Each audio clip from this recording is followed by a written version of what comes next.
Hey everyone, let's talk about storm circles on the Thermometer Islands. It's been a pretty big topic ever since Thermometer Islands came out. What I'm going to do is walk you through the best settings I'm using for DirectingPete's Battle Royale Season 5 on a Thermometer Island, and I'm going to go ahead and run through those settings with you and make sure that you're set up for success. Now, something really cool, if you look at the top right of the screen, you're going to notice my map there in a little square. What I'm doing there is showing you in real time the storm playing out as we do the tutorial so you can see the timing of the storm, and by the time the storm ends, the tutorial will also be over. So kind of a cool little thing I'm doing here just to show you the speed of the storm as we copy the settings over at the same time. So what you're seeing here is a 7-tiered storm, and I'm going to walk you through step by step. The first thing you need is an advanced storm controller. So you're going to grab one out of devices and then place it down. And then what I want you to do is copy these settings. Generate storm on game start. Well, yes, we want that to be on game start. Storm phases custom. Guys, this is important. You need your storm phases to be on custom. If you set it to the other option, the problem is it will just give you the Battle Royale default. You don't want it on default because it's way too slow. So custom. Phase 1 radius 1000. This actually is perfect. You don't want to go bigger than 1000 because Thermometer Islands are about 1000 meters. So leave it at 1000. I like a delay time of 30 seconds. The reason I do this is when people load in and are flying down, I want them to see the whole map without the storm circle. So I leave about a 30-second storm delay. So that's perfect. I want to keep it that way just so people don't feel so stressed. You don't want to hear a storm noise right when the game starts. So on finish behavior, you want it to stay. You'll see all these other options which are destroy. That's if you want to end the storm circle. That's for a different kind of game mode. But for Battle Royale, you want to keep it on stay. Bounds radius, leave it 100. 100 works best for the Thermometer Island. We're not going to be doing anything with channels on this, so we're going to leave those on no channel. So that's it for the advanced storm controller. Let's move on to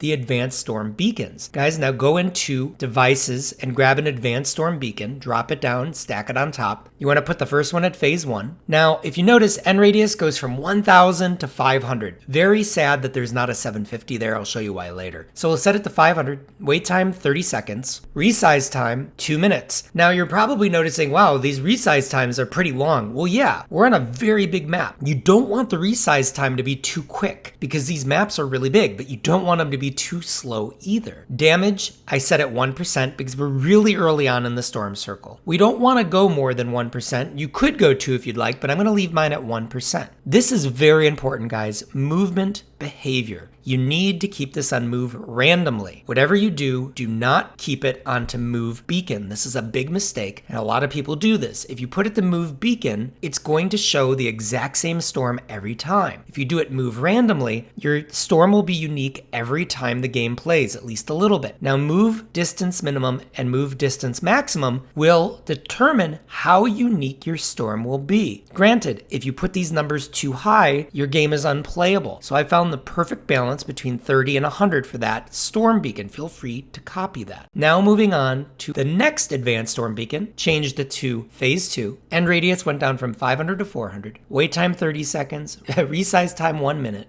Damage now is at 2%. I moved it up from 1% to 2% because the map is shrinking. Movement behavior still on randomly, always move randomly.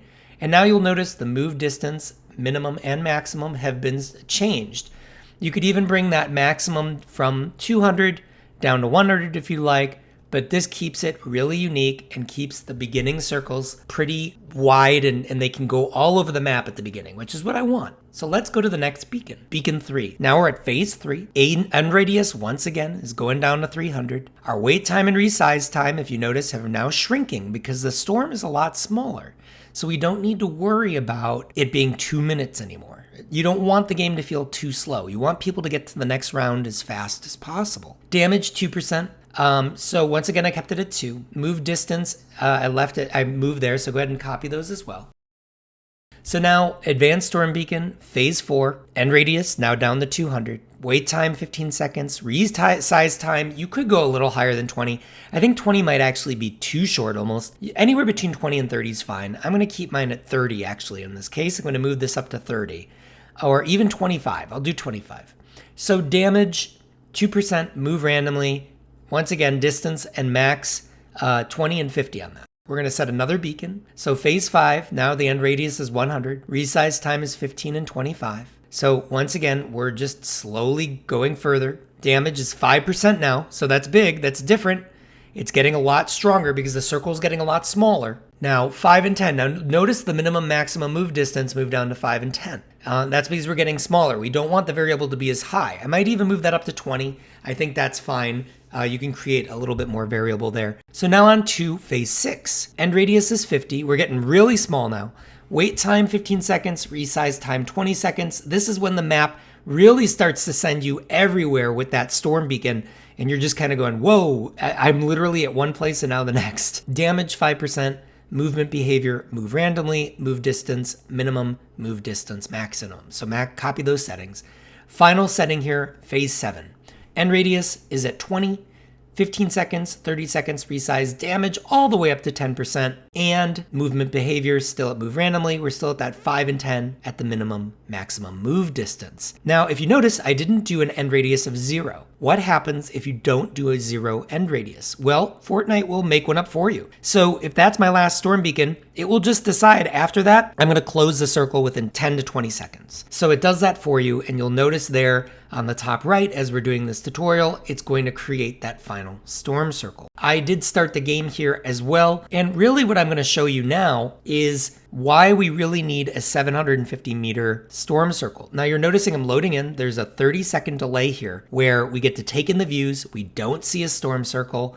Nothing's really bothering us at the moment. You'll see how far out that radius is. Look at that, guys. We went from 1,000 to 500. See how much smaller that storm went from that outside radius? I can't even get to it with my cursor. We need something in the middle with a 750. I think that really would solve a lot because it's such a drastic change from 1,000 to 500. But this is what we're dealing with right now. And until Epic changes that, there's not much we can do. Let's talk about ways you could be unique in updating your map to make the storm feel fresh and new for your viewers. Here's what we can do to keep things fresh.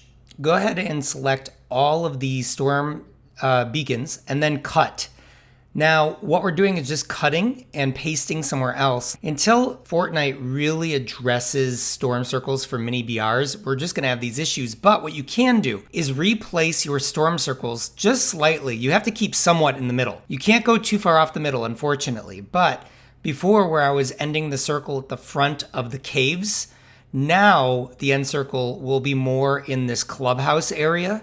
So the end circle radius will now be here instead of over by the cave entrance. I'm still very close to the center of the map. I can't, before it ended here, now it will end over here. Unfortunately, you can't go straight off too far from the center. But like I said, until Epic Games addresses this issue with some really new storm mechanics, which I hope they do, this is really how we have to do things in a Thermometer Island at the moment. Granted, if you've learned any other amazing tips or tricks, please use the comments below to let me know. If you enjoyed this tutorial, please like and subscribe. I really enjoy making these videos for you, and I hope that you guys enjoy coming back for more. Thank you guys so much for your continued support, and let me know below what video you want to see me make next. Until next time, take care.